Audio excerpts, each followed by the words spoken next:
Olá, graça e paz. Eu sou o presbítero Wellington Roberto Marinho e vamos para mais uma aula da disciplina Teologia da Espiritualidade. Espírito Santo, nos abençoe e nos dê um bom entendimento sobre a palavra de Deus. Amém? Vamos lá. Devemos amar a função que temos que desempenhar. Parece que não tem muito a ver com o que estamos tratando ou que isto seja produtivo da espiritualidade. Mas tem a ver e é também causador de espiritualidade. Servir ao Senhor com alegria.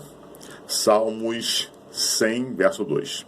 Diz a Bíblia: nunca se pode servir a Deus por obrigação ou com o coração amargurado. E quando se faz com amor e de coração, o relacionamento com Deus anda melhor.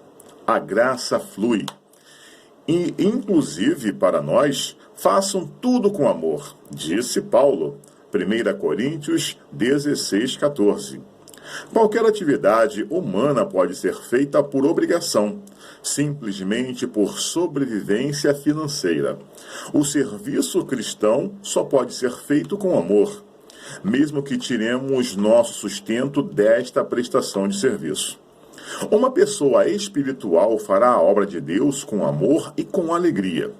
Mas fazer a obra de Deus com amor e com alegria também produz espiritualidade, porque traz satisfação espiritual, produz realização, aquela sensação de estar no lugar certo, envolvido com a causa certa.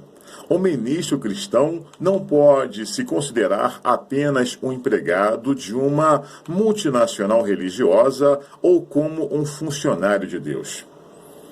Deve-se ver como alguém cujas atividades são um ato de culto, oculto, para uma pessoa que procura espiritualidade. Não é apenas o cumprimento de uma liturgia, é toda a sua vida. O que faz para Deus não é mostrar talento a alguém, mas é um ato de culto a Deus. Isto ajuda a manter uma vida espiritual sadia e equilibrada. Amém? Vamos lá então dando continuidade, porque está muito interessante esse estudo. Nunca se satisfazer consigo mesmo. Crescer é fundamental. É exortação bíblica. Antes crescei na graça e no conhecimento de nosso Senhor e Salvador Jesus Cristo. 2 Pedro 3,18. Crescer na graça e no conhecimento de Jesus é excelente, mas devemos crescer em todas as áreas. Há quem cresça espiritualmente e se torna criatura humana horrorosa. Não cresce como gente. São aqueles famosos santos intratáveis. Santos na igreja e demônios em casa. É algo terrível. Preste bem atenção, hein? Uma pessoa que busca espiritualidade buscará melhorar seus conhecimentos, seu caráter, seu jeito de tratar os outros. Tem muitas pessoas que não mudam, não evoluem. A verdadeira espiritualidade produz introspecção. Aliás, os grandes místicos foram espiritualidade casa de correção, em que o espiritual quer corrigir o mundo. Lembro-me quando se fala de mudança e chega-se à seguinte conclusão. Muita gente fala em mudar o mundo, mas ninguém quer mudar a si mesmo. Você quer ser espiritual? Procure mudar-se a si mesmo. Busque corrigir seus defeitos e não os de seus irmãos. Busque crescer espiritualidade. Nunca é demais e nunca se chega a ser espiritual no máximo. Sempre se pode crescer. É a busca da melhora. Devemos sempre buscar um bom conhecimento. Se me perguntarem um dia, você é espiritual? A minha resposta seria: tenho espiritualidade, mas ela é diferente. Precisa melhorar muito. Acredito que modelo é alguém que não precisa melhorar. Eu preciso melhorar muito. Se você pode me ajudar a melhorar, ore por mim. Porque quando melhorar, se puder lhe ser útil, eu serei com alegria. A vida cristã não consiste em críticas à vida alheia, mas em apoio mútuo. Ajuda-me e eu tentarei ajudá-lo. E se crescermos em espiritualidade, o reino de Deus será beneficiado. Glória a Deus. Vamos lá agora falar um pouco sobre as disciplinas espirituais.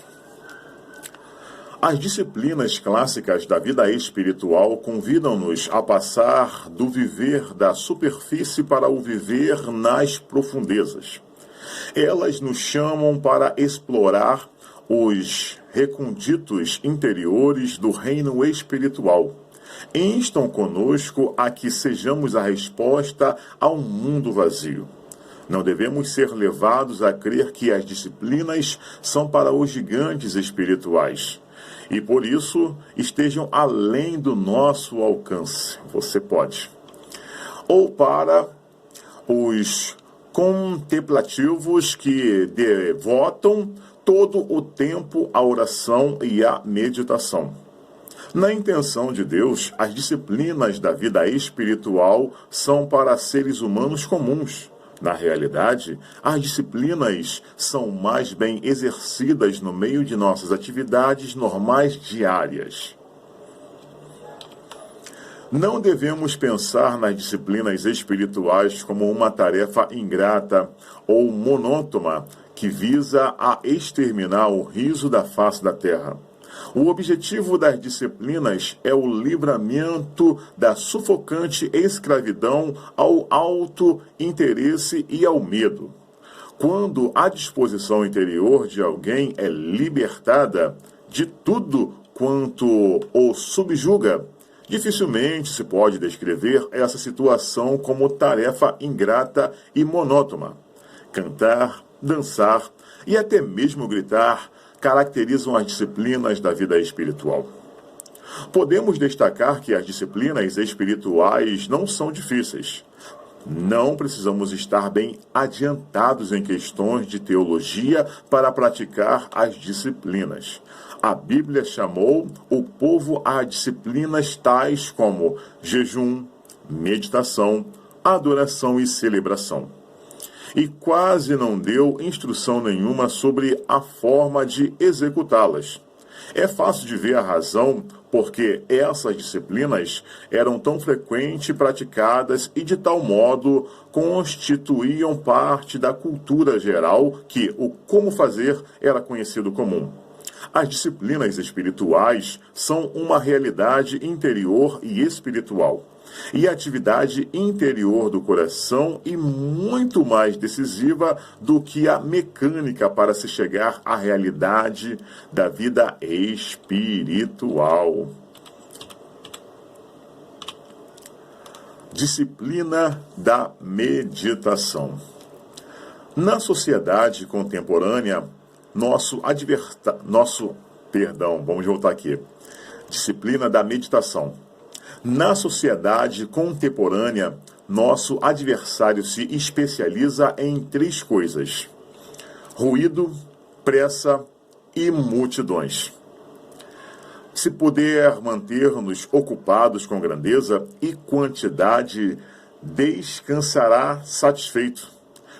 Frequentemente se questiona se é possível falar de meditação como sendo cristã. Não é ela antes propriedade exclusiva das religiões orientais? A meditação sempre permaneceu como uma parte clássica e central da devoção cristã, uma preparação decisiva para a obra de oração. E adjunto dessa obra, quão deprimente é para o estudante universitário que busca conhecer o ensino cristão sobre a meditação. descobrir que tão poucos mestres vivos da oração contemplativa e que quase todos os escritos sérios sobre o assunto têm 7 séculos ou mais de idade.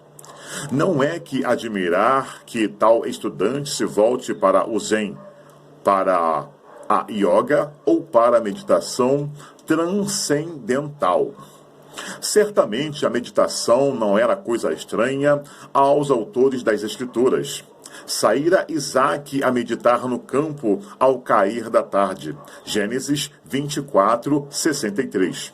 Quando me lembro de ti no meu leito e medito em ti nas vigílias da noite. Essas eram pessoas chegadas ao coração de Deus. Deus lhes falava, não por elas estivessem capacitadas especiais, mas porque estavam dispostas a ouvir. Os salmos praticamente cantam as meditações do povo de Deus sobre a lei do Senhor. Os meus olhos se antecipam às vigílias da noite para que eu medite nas suas palavras. Salmos 119, 148. A meditação cristã leva-nos à inteireza interior necessária para que nos entregamos livremente a Deus e também leva-nos à perfeição espiritual necessária para atacar os males sociais. Há muitos outros aspectos da disciplina da meditação que poderiam ter sido proveitosamente considerados. Contudo, a meditação não é um ato simples, nem pode ser completada da forma como se completa a construção de alguma coisa que estamos criando. É um modo de vida. Você estará constantemente aprendendo e crescendo à medida que penetra as profundezas interiores. Vamos lá agora. Disciplina da oração. A oração arremessa-nos à fronteira da vida espiritual. A meditação introduz na vida interior. O jejum é um recurso concomitante, mas a disciplina da oração é que nos leva à obra mais profunda e mais elevada do espírito humano. A oração verdadeira cria e transforma a vida. A oração é, sem dúvida, e particularidade mais eloquente e a nota mais característica da espiritualidade agostiniana, porquanto todos os seus aspectos foram exaustivamente explorados e cada uma de suas fibras foi devidamente exposta, produzindo, ao final, uma verdadeira teologia da oração. Na verdadeira oração, começamos a pensar os pensamentos de Deus à sua maneira. Desejamos as coisas que Ele deseja. Amamos as coisas que Ele ama.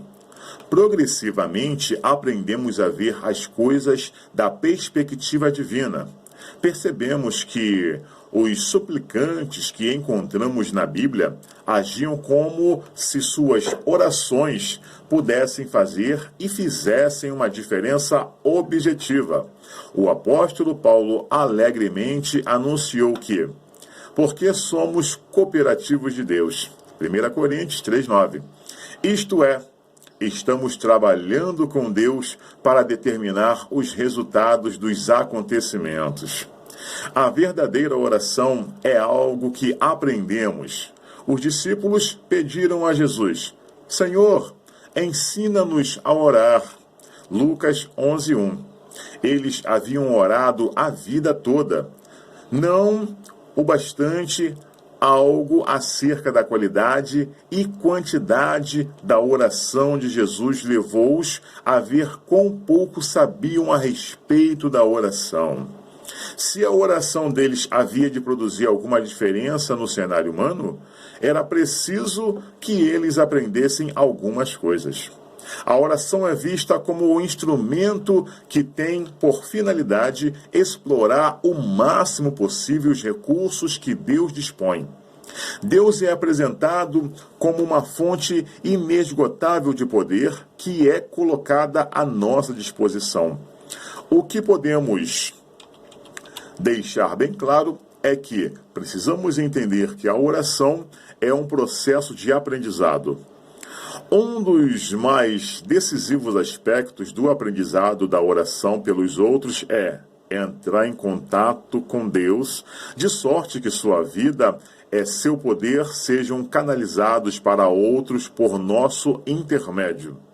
Nunca deveríamos complicar demais a oração. Somos propensos a isto uma vez que entendemos que a oração é algo que devemos aprender.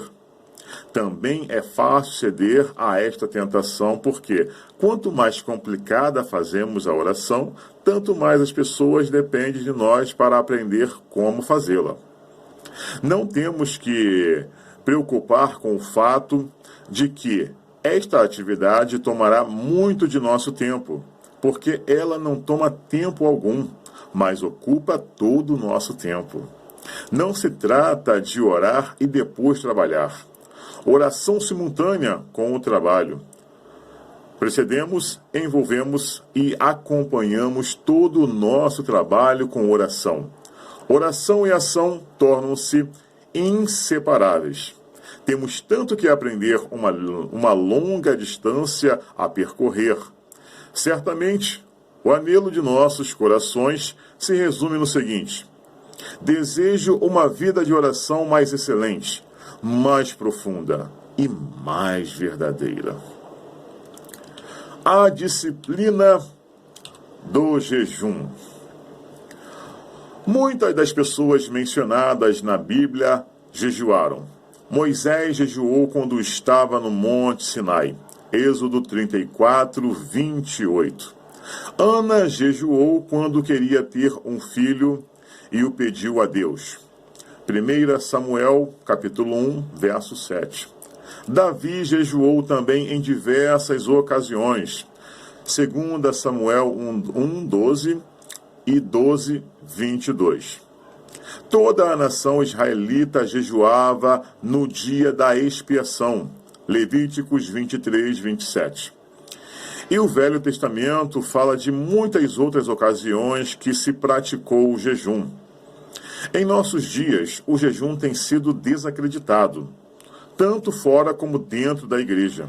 A Bíblia tem tanto a dizer a respeito do jejum que faríamos bem em examinar uma vez mais esta antiga disciplina. Muitos dos grandes cristãos, através da história da igreja, jejuaram e deram seu testemunho sobre o valor do jejum.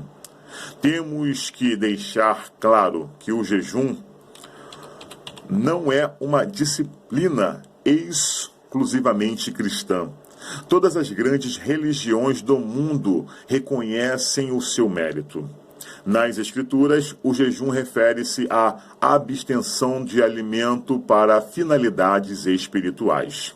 O jejum bíblico sempre se concentra em finalidades espirituais. Na Bíblia, os meios normais de jejuar envolviam abstência de qualquer alimento, sólido ou líquido, com exceção de água. No jejum de 40 dias de Jesus Cristo, diz o evangelista que ele nada comeu, e ao fim desses 40 dias teve fome, e Satanás o tentou a comer, indicando que a abstenção era de alimento e não de água. Lucas 4:2. Os jejuns eram convocados também em tempos de emergência de grupo ou nacional. Tocai a trombeta em Sião, promulgai um jejum santo, proclamai uma assembleia solene. Joel 2,15. Quando o reino de Judá foi invalidado, o rei Josafá convocou a nação para jejuar. 2 Crônicas, capítulo 20, do verso 1 ao 4. O jejum deve sempre centrar-se em Deus. Deve ser de iniciativa divina e ordenado por Deus, como a profetisa Ana. precisamos cultuar em jejuns. Lucas 2,37. Todo e qualquer outro propósito deve estar